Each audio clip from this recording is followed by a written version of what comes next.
Cette cabane-là, c'est ce qui m'a donné envie de me lancer dans l'immobilier. Alors, c'était plutôt en mai dernier, quand j'ai participé à un challenge sur la location courte durée de logements atypiques, où là, j'ai eu un putain de gros déclic, une révélation, où je me suis dit, c'est exactement ce que je veux faire.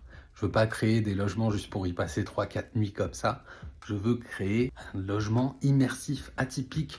Genre, j'ai déjà eu plein d'idées. J'ai pensé à reproduire la chambre d'Andy, par exemple, dans Toy Story. Des trucs un peu fous comme ça. Prendre un bateau et en faire un logement. Bref. Le problème, c'est que j'ai pas d'argent pour avancer. Donc, je me suis un peu creusé la tête et je me suis dit, qu'est-ce que je peux créer comme premier logement atypique avec ce que j'ai, c'est-à-dire pas grand-chose. Et là, j'ai pensé à une petite cabane que je pourrais mettre dans mon jardin, avec un toit vitré, avec un lit suspendu, enfilé.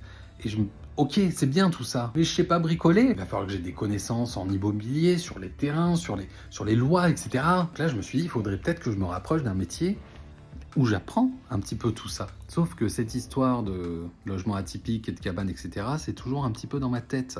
J'avais fait des croquis, j'ai réalisé des images avec l'intelligence artificielle, je me suis projeté. Et là, je suis en train de me dire comment je peux faire pour avancer sur ce projet en parallèle. Alors, j'ai bien une connaissance qui est charpentier, j'en avais parlé très vaguement, mais je lui ai jamais rien proposé. Du coup, je me demande si je l'appelle ou pas, pour éventuellement voir ce qu'il pourrait faire et à quel prix. Ensuite, on se débrouillera pour participer à un financement participatif, puis on fait un truc de fou. On fait une cabane de malade mental.